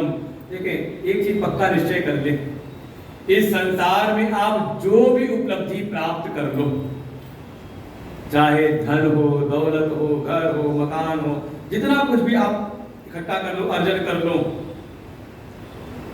यहां से लेके कितना जा सकते हो? कोई सेठ जी पहुंचे, यहां से पूरा जीवन लगाया था रुपया इकट्ठा करने में, तिजोरियां भर रखी थी, तो अंतिम समय आया, जब लेके गए, पेशी हुई यमराज के सामने। यमराज ने थोड़ी देख के सेठ जी को दया आई, कहा कोई अंतिम इच्छा हो तो मान लो, तुम जाओगे तो नरक ही, पूरे जीवन भगवान की भक्ति उपासना की नहीं, केवल धन दौलत में मन लगाए रखे, कोई अंतिम इच्छा हो तो बताओ। वो सेठ जी ने कहा ज्यादा तो मैं कुछ नहीं चाहता, मेरी एक आध तिजोरी मंगवा दो, भरी पड़ी है, एक आध तिजोरी यहाँ मंगवा दो, बाकी मैं अपना काम बना लूंगा यहाँ पर। तो यमराज ने कहा मंगा तो दूं, लेकिन जो वहां की करेंसी है ना, यहाँ चलती नहीं है कि नहीं ऐसा विधान? अरे अपने देश का रुपया लेके जाओ, दूसरे देश में नहीं चलता है, तो यहाँ की करेंसी वहां कैसे चलेगी? फिर वहां तो केवल करेंसी चलती है पुण्य की कमाई। आपने कर्मों की कमाई कैसी की है? अगर जीवन पर्यंत केवल पाप किए हैं, केवल विषयों में ही मन को लगाया है, पुण्य दान पुण्य कुछ किया नहीं, तो क्या स्थिति होगी वहां पर? हमारे कर्मों की कमाई जाती सबकी सब। जैसी हमारी यहाँ की कमाई है, पूर्व के जन्म में बिल्कुल वैसे आगे फल मिलता है। तो यहाँ आप जितना भी अर्जन करो, कुछ साथ जाता नहीं, लेकिन जो हमारे कर्म है, पाप है, उस संसार की कमाई में आपने पाप किया है या पुण्य पूर्वक नीति पूर्वक कमाई है, या यहाँ कोई दान पुण्य किया है, ये कमाई आपकी से कर्मों की कमाई साथ जाती है। और उसमें भी अगर किसी ने भगवान से प्रेम किया हो, भगवान से की भक्ति की हो, तो उसकी भक्ति का कभी भी नाश नहीं होता। हमारे गुरु समझाते हैं इस बात को एक दृष्टांत से। जैसे आपके मन में हुआ, चलो चलते हैं, सावन का महीना है, बाबा बर्फानी के दर्शन करके आते हैं। श्री राम जय राम जय जय राम, श्री राम जय राम जय राम, श्री राम जय राम जय जय राम, श्री राम जय राम जय जय राम, श्री राम जय राम जय जय राम, श्री राम जय राम जय जय राम, श्री राम जय राम जय जय राम, श्री राम जय राम जय जय राम, श्री राम जय राम जय जय राम, श्री राम जय राम जय जय राम, श्री राम जय राम जय जय राम, श्री राम जय राम जय जय राम, प्रेम सच्चिदानंद भगवान की, रामचंद्र भगवान की, उमापति महादेव की। संसार की कोई कमाई तो जाती नहीं, लेकिन सब एक पथरी ले जाती है। लेकिन जो इसी जीवन में हमने जो भक्ति कमाई है, जो हमने भगवान से प्रेम किया है, ये जो साधना के संस्कार हैं का, इसका कभी नाश नहीं होता। ये आपको सब कमाई, अगर आज आप सत्संग में आए हो तो समझ लें, इस ज्ञान के मार्ग में अगर आप आए हो और आपकी रुचि है कि कोई संगीत नहीं, कोई कथा नहीं, एक एक चौपाई पे जैसे स्कूल में विद्यालय में कक्षा चल रही हो और उस ज्ञान में भी, गहन ज्ञान में भी आपकी रुचि है, समझ लें आपके करोड़ों जन्मों के ये पुण्य है, जो आपकी साधना है वो आपको प्राप्त हुई उसके कारण। जैसे कोई जा रहा है बाबा बर्फानी के दर्शन करने के लिए, मार्ग दुर्गम है, चलते चलते शाम हो गई, थक गया, तो शाम को कहीं जहां भी ठिकाना मिला जाकर के आराम करता है। अगले दिन सुबह उठा तो कहां शुरू करेगा? फिर नीचे से कहा जहां तक से चढ़ाई कर ली थी, अब उसके आगे की फिर यात्रा प्रारंभ करता है। बिल्कुल ऐसे ही जो हमारी भक्ति की साधना है ये कभी नष्ट नहीं होती। नमे भक्ता प्रणश्यति, भगवान का ये वचन है कि मेरे भक्त का कभी नाश नहीं होता। ठीक है, साधना में लगे थे, शरीर का प्रारब्ध पूरा हुआ, शरीर छूट गया, तो उसकी जो साधना, जो भक्ति की पूर्व जन्म की, तो उसको अगला जन्म मिलता है तो अपने पूर्व जन्म के संस्कार, पूर्व जन्म की जो साधना, उसका बल उसको इस जन्म में प्राप्त हो जाता है। अब ये बालक जो बैठे हुए आश्रम में वेद पढ़ रहे हैं, तो कोई अकारण आ गए क्या? कोई अकारण नहीं, ये सब कहीं ना कहीं, इसे हमारी गीता में कहा योग भ्रष्ट। अब भ्रष्ट सबसे उसका मतलब गलत मत निकाल लेना, वहां योग भ्रष्ट की कहा उस भगवान कृष्ण योग भ्रष्ट संज्ञा उसको देते हैं कि कोई साधक है, साधना में लगा हुआ है, अंतिम क्षणों में क्रोध आया, अपनी साधना में लग गया, लेकिन अभी साधना परिपक्व हुई नहीं।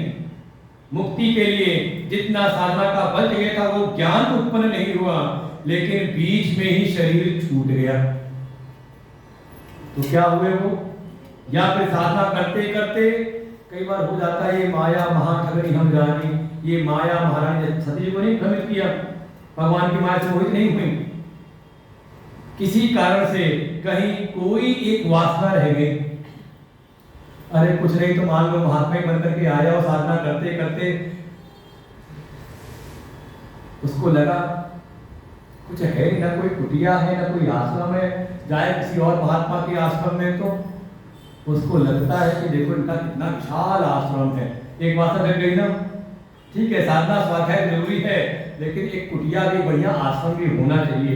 एक वासना आ गई ना, आप लोगों में साधना में लगे, भक्ति में तो लगे हुए हैं जैसी हमारी सामर्थ्य है, लेकिन कभी कोई शेष ढाली को देख ले तो, जब देखा होगा अंबानी की शादी 6 महीने शादी चल रही है, 5,000 करोड़ रुपए खर्च कर दिए, ऐसी क्या व्यवस्था की होगी, पूरा काशी शहर वहां प्रकट कर दिया, तो वहां पर तो मन में तो आता होगा कि हमारे पास भी है भक्त, साधना में लगे हुए हैं, लेकिन एक वासना आ गई ना भीतर, तो इस एक वासना के कारण ही उसकी जो साधना थी वो कहीं ना कहीं अधूरी रही और शरीर पूरा हो गया।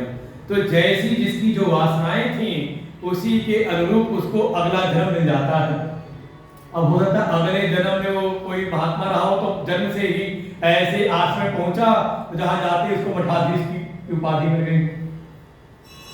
बिल्कुल प्रारंभ से ही ऐसे, और आपके बीच का हो तो कोई ऐसे बड़े समृद्ध परिवार में उसका जन्म हो गया कि प्रारंभ से ही इतना कुछ मिल गया।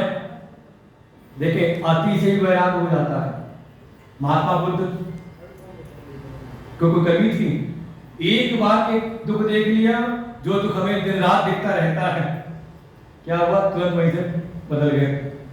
कई बार अति से वैराग हो जाता है, जब बहुत प्रारंभ में मिल जाए, जिसको थोड़ा थोड़ा मिले ना उसकी भूख बनी रहती है, उसकी प्यास बनी रहती है, और इतना मिल जाए तो अपनी सोच से ज्यादा मिल जाए तो उस अति से वैराग हो जाता है, वहीं से आगे बढ़ जाता है। किसी की कहीं मान लो परिवार में कुछ आसक्ति थी, इस कारण से साधना पूरी नहीं हुई, तो अगला दिन उसको ऐसे परिवार में मिलता है जिसमें सब साधक हैं, सब विरक्त हैं, ज्यादा अपनी ममता आसक्ति वाला माहौल है नहीं। जैसी बात को थैंक्स नहीं बोलते, या तो नया समाज में चल चुका है, किसी ने पानी दे दिया थैंक्स, काय का थैंक्स, ये चलता है सब ये तो एक अपनापन है, परिवार में है, परिवार में मिलजुल के छोटे ने बड़े किया, बड़े ने छोटे के कर दिया। तो ऐसे परिवार में जहाँ सब अपने अपने काम में मतलब साधना में लगे हैं, विरक्त हैं, ऐसे समाज में तो मन की वो आसक्ति बचपन से बनी नहीं, सीधे आगे। तो ऐसे समझ ये बच्चे अगर प्रारंभ से हैं क्योंकि आपको लगता हो कई बार सत्संग सुन करके 20 साल पहले हमको भी ये सत्संग मिल गया होता ना, 25 साल पहले बचपन से अगर हमको भी ये ज्ञान मिला होता तो। पर कई बार हम लोग से भी कहते हैं और हम लोग को याद आता है सत्संग की सभा कि जहाँ हम सत्संग करते हैं वहाँ बच्चे तो आते ही नहीं, या जो कोई सुन रहे हैं उनमें वो बात नहीं आ पाती। लेकिन जैसे भी भीतर कोई संस्कार है, कोई वासना शेष रह गई तो वही फिर अगले जन्म में उनको ऐसा परिवेश मिल जाता है जिससे उनकी वो वासना क्षीण हो जाए और वो आगे बढ़ जाते हैं। बोले सच्चिदानंद भगवान की, राजा रामचंद्र भगवान की, हनुमान जी महाराज की। बिल्कुल ऐसा। तो ये बालक अगर हैं तो इनके पूर्व की कमाई है कि बचपन से ही ऐसे इस गुरुकुल में आ गए जहाँ दिन भर केवल एक ही काम है, वेद पढ़ो, भगवान की उपासना करो, यज्ञ करो, सनातन संस्कृति के जो भी अनुशासन है उनका पालन करो। तो बचपन से वो माहौल मिल गया। कैसे कहा, कहीं ना कहीं जन जन्मांतर में ऐसी इनकी साधना थी, तो आज प्रारंभ से इनको माहौल मिल गया। अब इसी माहौल में ढले रहे तो इनको कोई दिक्कत नहीं, आराम से आगे बढ़ सकते हैं। सती जी के जीवन में भी जो शरीर छोड़ते छोड़ते जो भगवान के चरणों में अनुराग था, परिणाम स्वरूप जन्म इनका हुआ। हिमवान क्या, हिमालय के जो अधिष्ठान देवता हैं उनके यहाँ इनका जन्म हुआ।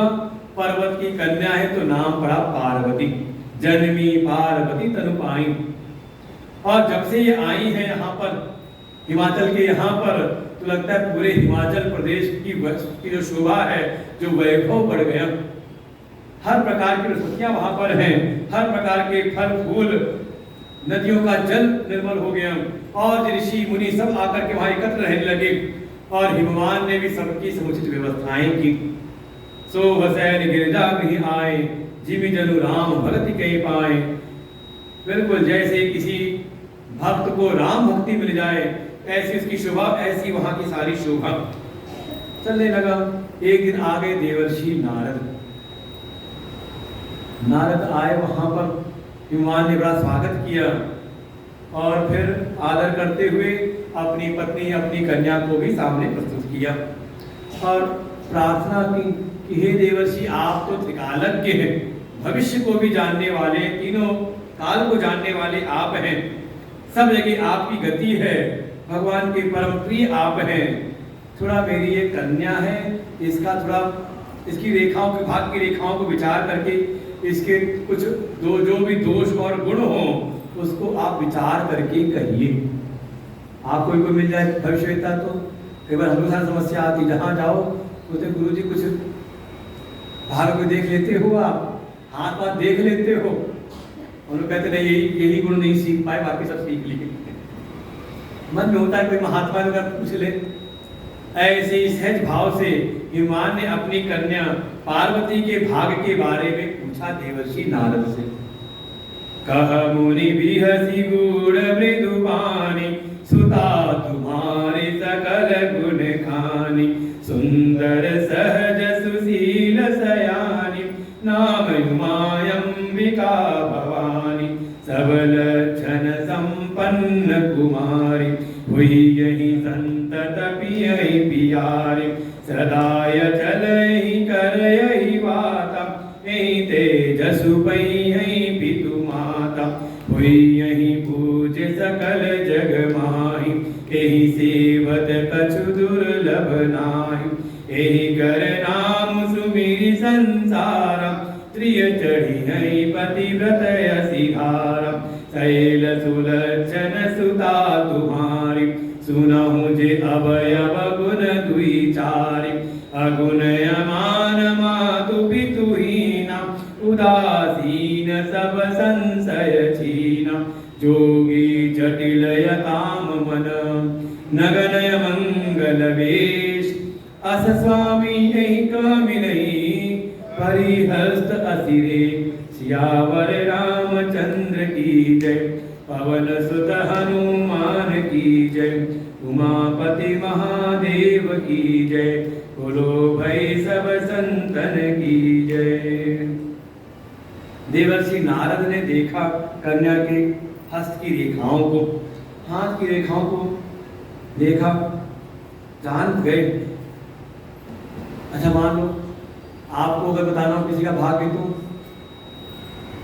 कोई ज्योतिषी हो तो सावधान, जब कोई दिखाए तो सीधे उसके दोष हो। देखो पूछा क्या है, दोष गुण मुनिवर हृदय विचारे, हे मुनिवर इसके कोई दोष हो या कोई गुण हो, पहले दोष पूछा है, और कोई गुण हो तो बताना। लेकिन जो ज्योतिषी रूप में है देवर्षि नारद, तो पहले गुण का बखान करते हैं। जो कोई पूछे तो पहले उसके गुण बताओ। मानो किसी को आपको समझाना भी है तो सीधे उसको टोका टाकी करो तो बुरा लगता है, पहले थोड़ी उसकी प्रशंसा करो। इसमें कोई समिति वाले हो, कोई व्यवस्था वाले हो, किसी को समझाना हो, सीधे मत उठ कर तुमने ये गलत किया, तुम ये खराब करते हो, वो चिढ़ जाएगा, फिर दोबारा आएगा भी नहीं। पहले उसकी महिमा का बखान करो, बड़ा अच्छा काम करते हो, तुम्हारी ये सेवाएं बड़ी अच्छी हैं, तुम बड़े गुणवान हो। बस तुमसे देखो ये गलती हो जाती है, क्या हुआ वो सुनेगा। पहले आपने इतना हवा भर दिया उसकी, फिर आपको सुनने लगता है वो, और सीधे दोष बता दो उसके तो दोबारा फिर हाथ भी नहीं आता। ऐसे ही जो ज्योतिषी, हाँ कहीं कोई ऐसे थे, कोई राजा साहब थे, उन्होंने बुलाया ज्योतिषी, कोई आए थे, उनसे कहा जरा मेरा भाग्य बताओ, कुंडली विचार के बताओ। उसने बताया, विचार बता करते बताया, अरे क्या बताऊं मैं, आपके सामने आपके परिवार के सभी मर जाएंगे। वो राजा साहब को आया, पूछा क्या बता रहा है, बंद कर दिया जेल में, बंद करो ये। कहता मेरे सामने सब मेरे परिवार के लोग मारे जाएंगे। कुछ समय बाद कोई आए, महात्मा जी टिकालज्ञ, उनसे भी कभी ऐसी कुछ चर्चा चली, कुछ मेरा भाग्य विचार करके बताइए। उन महात्मा जी ने कहा, अरे राजन क्या बताऊं आपके भाग्य के बारे में, आप तो दीर्घ आयु वाले हैं, आपकी इतनी लंबी आयु है कि क्या कहा जाए, आपके सामने कोई टिकेगा ही नहीं, आप दीर्घ आयु लंबी। देखो बात है कि कहीं ना, और ये तो हमारे गुरुदेव बताते हैं कुछ ज्योतिष के नियम, आप सब भाग्यवेत्ता बन सकते हो। जब कोई हाथ देना सीखना है, कोई आए हाथ दिखाए तो ठीक है, पहले उसका हाथ अपने हाथ में लेना, तो हाथ बंद करके भगवान का स्मरण करना, कोई मंत्र तो बोलना, गुरु ब्रह्मा गुरु विष्णु गुरुदेव महेश, उसको विश्वास तो होगी कुछ विद्वान है ये, और फिर उसको देखना, कुछ टटोलना, कुछ देखना कि ऊंचे पत्थर ये पर्वत है, कुछ ऐसे ऐसे ऐसे करना, उसका कहना उसको। तुम करते तो सबके लिए हो, लेकिन तुम्हारा कोई एहसान नहीं मानता, पहला सिद्धांत है ना। बिल्कुल कहेगा हाँ बिल्कुल सही कह रहे हो, जान लगा दी सबके लिए करने के लिए, हमारे लिए कोई एहसान नहीं मानता। और दूसरी बात, लक्ष्मी तो है तुम्हारे हाथों में, लेकिन ये उंगली का 6 दिखाई दे रहे हैं, ये टिकता कुछ नहीं। धन तो बहुत आता है तुम्हारे पास में, हाथ में लक्ष्मी तो बहुत है, लेकिन टिकता नहीं है ना। और उसके बाद जो चाहो उसको बोलते हैं, इतनी बात तो पक्की सब मान जाए, आप भी जाओगे भविष्य वेत्ता हो जाओगे। देवर्षि नारद ने देखा पार्वती जी का हाथ, कहते क्या कहूं इनकी महिमा के बारे में, सुता तुम्हारी सकल गुण खानी, तुम्हारी जो कन्या है वो सारे गुणों की खान है, सुंदर से सुशील सयानी, सारे इनके गुणों को बताया। इनके तो नाम की महिमा होगी, अंबिका भवानी, अनेकों नाम होंगे, सारे शुभ लक्षणों से संपन्न है, ये तो संतों की प्रिय होंगी, प्रेम करने वाली होंगी, तथा अचल एकल अहिवाता, और इनका जो सौभाग्य होगा का वो अचल होगा। और इनसे तो आपका यश भी बढ़ेगा, माता पिता के यश को बढ़ाने वाली ये कन्या है, और तो और ये सारे जगत में पूज्य हो जाएंगी, और इनकी जो सेवा करेगा उसके जीवन में कुछ दुर्लभ नहीं रहेगा। अच्छा किसी को शरीर का बल चाहिए, शक्ति चाहिए हो तो किसके पास जाए, दुर्गा मैया को मनाओ। अच्छा धन चाहिए हो तो किसके पास जाओ, उन्हीं की स्वरूपणी है लक्ष्मी की, उनके पास चले जाओ। अच्छा विद्या चाहिए, बुद्धि चाहिए हो, तेज करनी हो तो सरस्वती जी के पास जाओ। सारे विभाग तो इन्हीं के पास में है। तो इनकी सेवा करके कहा उसको जो इनके सेवक होंगे उनके जीवन में कुछ भी दुर्लभ नहीं होगा, सब उनकी मनोकामना पूरी करने वाली होंगी। भुक्ति मुक्ति प्रदाता च, ये भोग और मोक्ष दोनों प्रदान करने वाली होंगी। यही कर नाम सुमिर संसारा, इनके नाम के सुमिरन से ही जो संसार की जितनी भी स्त्रियां होंगी अपने प्रतिव्रत का धारण करेंगी। अब देखिए माता में जितने भी व्रत है तो किसके लिए किसकी पूजा करते हैं? गौरी की, वही होगा शैल सुलक्षण सदा तुम्हारी, तुम्हारी कन्या बिल्कुल सारे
होई देव ऋषिवाणी, सोचहि दंपति सखी चयानि। उर धरि धीर कहै गिरिराव, कहु नाथ का करिय उपाव। कह मुनि जहिमवंत सुनु, जो विधि लिखा लीलार। देव दनुज नर नाग मुनि, को न भेट निहार। सियावर रामचंद्र की जय, उमापति महादेव की जय। पवन सुत हनुमान की जय, बोलो भाई सब संतन की जय। अभी तक सुलक्षण बता रहे थे तो बड़ा मन प्रसन्न था, लेकिन जैसे ही ये सुना, और सबसे बड़ी चिंता माता पिता की यही है कन्या के लिए, विवाह करके किस घर जावेगी, पति कैसा मिलेगा। तो जब आपके मन में चिंता है तो जैसे सब ये लक्षण सुना, ये जो दोनों पति पत्नी हिमवान और मैना ये तो हुए दुखी, लेकिन जो पार्वती जी है उमा हर्षानी, वो तो मनी मन बड़ी प्रसन्न हुई। नारद हो या फिर जाना, बाहर सबके मुखमंडल को देख के वो रहस्य जान नहीं पाए। दशा एक समुझ गाना, क्योंकि ऐसा है कि समाज में सबके मुख का मुखमंडल सब एक जैसा हो, लेकिन हृदय के भाव सबके अलग अलग होते हैं। जो सारी सखियां हैं, जो पार्वती जी हैं, वहां भीमवान है, मैना है, सबके शरीर पुलकित है, किसी के चिंता से और किसी के हर्ष से। आंखों में रोम रोम पुलकन हो रहा है शरीर में, और नेत्रों में आंसू है भरे जल नैना। किस वजह से? ये देवर्षि नारद हैं, इनकी वाणी ऐसा तो हो नहीं सकती। जो सारी सखियां हैं, जो माता पिता है, उनका तो कहीं ना कहीं चिंता से आंखों में आंसू आ रहे हैं, और पार्वती जी के मन प्रसन्नता के आंसू है कि देवर्षि कह रहे तो बात बिल्कुल सत्य होगी। हृदय के भीतर भगवान के शिव के चरणों से प्रीति प्रकट हुई, लेकिन एक संदेह भी है कि भगवान शिव को पाना आसान नहीं है। ऐसा कारण कि पार्वती का जो हुआ, लेकिन जो ये जो है माता पिता हिमवान और मैना, इनके मन में जो शोक उत्पन्न हुआ, इन्होंने पूछा देवर्षि अगर कोई ये अवगुण है, ये अगर कोई दोष है तो इनका कोई उपाय भी तो होगा ना। जैसे आप पूछे पंडित जी, ठीक है राहु खराब चल रहा है, शनि की वक्र दृष्टि है, कोई उपाय भी तो होगा ना। नाथ ता करिए उपाय, फिर कोई उपाय भी तो बताओ। तब हिमवान और मैना को देवर्षि नारद ने उपाय बताया कि ठीक है ये दोष तो है, लेकिन इसका उपाय भी है। तदपि एक मैं कहूँ उपाय, होई करई जो देव सहाय। जस बर मैं वरन्यु तुम पाई, बिनि मई तस संशय नाई। जे जे बर के दोष बखाने, ते सब शिव पहि मैं अनुमाने। जो विवाह शंकर सन होई, दोषों गुण सम का सब कोई। जो अहि सेज शयन हरि करई, बुध कछु दिन कर दोष न धरई।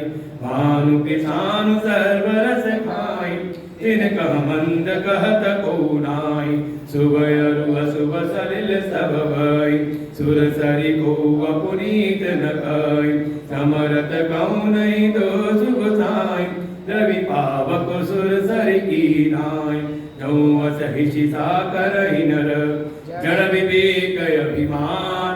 परहि कल्प भरि नरक महूँ, जीव कीस समान। सियावर रामचंद्र की जय, पवन सुत हनुमान की जय। उमापति महादेव की जय, गुरु भाई सब संतन की जय। देवर्षि नारद ने कहा कि जो जो मैंने ये दोष बताए हैं वर के, ये सारे जो दोष हैं ये भगवान शिव में सब हैं, और उनमें ये गुण के रूप में है। और एक सिद्धांत है, समरथ को नहीं दोष गोसाई। जैसे कोई छोटा मोटा व्यक्ति कोई गलती कर दे तो सब पीछे पड़ जाते हैं, और कोई बड़ा व्यक्ति कोई उससे गलती हो जाए तो लोग कोई बात नहीं, हो जाता है लोगों से, है कि नहीं। और दृष्टांत भी दिया है, जैसे अग्नि है, सूर्य है, उनके सामने जैसा भी जो भी आ जाए, शुभ लक्षण वाला हो चाहे अशुभ लक्षण वाला, वो सबको ग्रहण कर लेते हैं, लेकिन उसमें कोई दोष नहीं। जैसे हमारी गंगा जी है, गंगा जी में कौन कौन सी नदियां मिलती हैं? तो कह कोई वो बताएगा, अलकनंदा मिल जाती है, मंदाकिनी का जल भी आकर के मिल जाता है, ये वाली नदी मिलती है, वो नदी मिलती है, सब बताएंगे। और साथ ही में जो पहाड़ों के नाले हैं, वहाँ पे जो सीवर के नाला पानी बह के जाता हो, कहाँ जाता होगा? सब दुनिया के नाले नाले सब पानी बरसात के समय जाकर देखे, सब जाकर के मिल जाते हैं किसमें? का गंगा जी में। और सब मिलकर के क्या हो गए? का सब गंगा जी हो गए। गंगा जी की महिमा है, सब उसमें आके सब पवित्र हो जाते हैं। समरथ को नहीं दोष गोसाई, रवि पावक सुर सरि की नाई। जैसे सूर्य है, अग्नि है और गंगा जी है, ये सामर्थ्यवान है, सब कुछ ग्रहण करते हुए भी का इनमें कोई दोष नहीं आता। लेकिन यही काम कोई सामर्थ्य से रहित है, कोई सामान्य व्यक्ति करे तो अपने दम में तो का ये उसका पतन करा देते हैं। ये ईश्वर के जो लक्षण हैं का वो जीव के नहीं हो सकते। तत्वता दोनों एक हैं, लेकिन गुण से, सामर्थ्य से भेद है। जीव ईश्वर के समान नहीं हो सकता।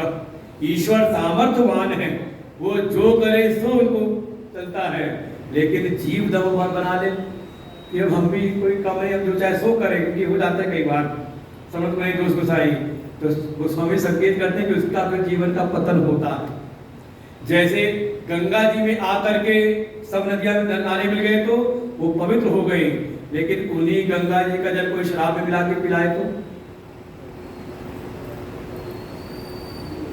तो जो समझदार है, विवेकी है, उसको ग्रहण नहीं करते। चाहे कोई कहे इसमें गंगा जल मिला हुआ है, वो नहीं। हाँ, कहीं पर कोई आकर के उसमें मिल जाए गंगा जी में से एक विधान भी है कर्म में भी, हम कभी भी जल में गंगा जल नहीं मिलाते। कभी ध्यान दें पंडित जी से, जब कहा गंगा जल मिलाने के लिए तो आपने बल्टी मिला दिया, तो कहते ऐसे नहीं, पहले बर्तन को खाली करो, उसमें गंगा जल डालो और फिर उसमें जल डालो, है कि नहीं? बिल्कुल ऐसा विधान बताते हैं कर्म कांड में। गंगा जी में जो मिल गया वो गंगा जल हो गया। दिन रात बारिश हो रही, पानी बरसा मिला गंगा जी में तो गंगा जल हो गया। लेकिन जल में आप मिलाओ, किसी और चीज मिला दो तो उसको वो संभव नहीं। बहुत साफ सामर्थ्यवान जो है ईश्वर है, वो कुछ कर सकते हैं, लेकिन उनकी लीला को कोई कहे हम भी करें तो, भगवान ने कहा तो हम भी करें तो आपका पतन हो जाएगा। सावधान रहते हुए सीधे सीधे देवर्षि ने कहा ये सारे वर के जो दोष हैं, यही सारे दोष भगवान शिव में गुण के समान है। वो सामर्थ्यवान है, समर्थ है, उनका अगर उनको प्रसन्न करे तुम्हारी कन्या, उनके लिए तप करे और उनसे विवाह हो जाए, भगवान शिव इनको स्वीकार कर ले, तो जो जो वर के दोष बताए थे वही सब गुण रूप हो जाएंगे। ऐसा समझाया और इसके बाद फिर अब पार्वती जी के तप का जो प्रसंग है वो प्रारंभ होता है। तो लोग कल सुनते हैं अंतिम दिवस पर, आज एक बार विश्राम लेते हैं। जैसे अभी जो प्रारंभ है हमारे बटकों ने आपको वेद मंत्र की ध्वनि सुनाई थी, तो अब इन्हीं बटकों के द्वारा हम 10 मिनट के अंदर अंदर गीता जी का भी पाठ सुनते हैं। तो आ जाए, पहले से तो वही घूम जाए, मैं माइक मुझे लगा दूँ, तो ऊपर आ नहीं पाएंगे ना, माइक वही लगा दो, आगे बैठे ही हैं, आ जाओ, शांति से सुनेंगे।